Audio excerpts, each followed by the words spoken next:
Hello, नमस्ते। कैसे हैं आप सब? मेरा नाम है गगन और आज हम बात करेंगे इस किताब कबीर दोहावली के बारे में। ठीक है, इसमें कबीरदास जी के दोहे हैं और उनके जन्म से रिलेटेड जो भी किंवदंतियाँ हैं, जो भी कथाएं हैं, मान्यताएं हैं, उसके बारे में भी लिखा है। क्योंकि इनके जन्म को लेकर काफ़ी मतभेद है। कई लोग मानते हैं कि मुस्लिम घर में पैदा हुए थे, कई लोग मानते हैं कि ब्राह्मण के घर में पैदा हुए थे, का मानना है कि मुस्लिम को रास्ते में मिले थे। ठीक है, लेकिन उससे हमको ज़्यादा लेना देना नहीं है।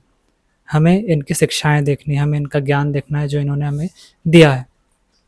क्योंकि इन्होंने खुद कहा है कि जाति न पूछो साधु की, पूछ लीजिए ज्ञान, मोल करो तलवार का, पड़ी रहन दो म्यान। या फिर साधु ऐसा चाहिए जैसा सूप सुभाए, सार सार को गही रहे थोथा देई उड़ाए।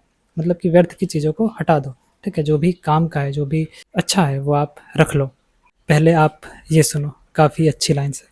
पृथ्वी पर जब जब धर्म की हानि होती है तब तब उसके उत्थान के लिए किसी संत महात्मा या महापुरुष का अवतरण होता है। ठीक है, 13वीं सदी का आखिरी दशक चल रहा था। ऐसा दौर था जब मुस्लिम शासकों का धार्मिक दमनात्मक रवैया अपने उत्कर्ष पर था। ऐसे समय में किसी संत महात्मा के अवतरण की जरूरत शिद्दत से महसूस की जा रही थी। प्रकृति ने इस आवश्यकता को समझा और सन 1398 सुदी पूर्णिमा सोमवार के दिन संत कबीर के रूप में एक मसीहा को धरती पर उतारा। इनके जो बाल लीलाएं हैं, चमत्कारी लीलाएं हैं, उसके बारे में भी आपको मानना हो तो मानो, नहीं तो कोई दिक्कत नहीं। मैं ज़्यादा नहीं मानता हूँ क्योंकि मुझे इनके बस शिक्षाओं से लेना देना है, ज़्यादा मैं उस पर ध्यान देता हूँ। तो मैं आपको कुछ दोहे सुना देता हूँ जो मैंने लिखे हैं अपनी डायरी में। देखो, आप भी बोलोगे कि आज भी कितना सटीक बैठता है ये दोहा। यह कलयुग आयो अबे, साधु न माने कोय, कामी क्रोधी मस्खरा तिनकी पूजा होए।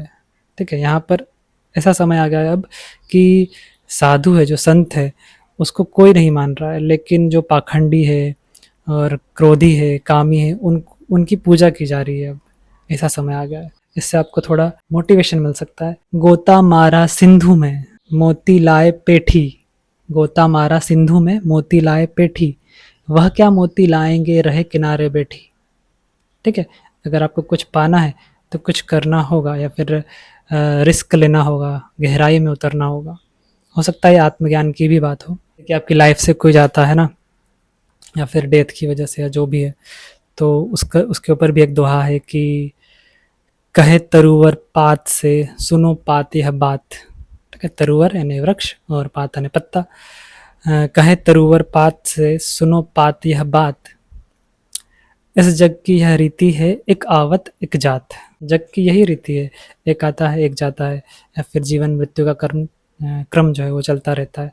तो ऐसे काफ़ी अच्छे अच्छे दोहे हैं जो आपके बहुत काम आएंगे आपकी लाइफ में। ठीक है, आपको बहुत कुछ सीखने को मिलेगा। तो आपको ये किताब ज़रूर पढ़नी चाहिए, कबीर दोहावली। और आप दुनिया भर के लेखकों को पढ़ रहे हो तो फिर कबीरदास जी को भी पढ़ ही लेना चाहिए। शिक्षाएं हैं, ज्ञान की बातें हैं जो आपके काम ही आएगी। यही था इस वीडियो में।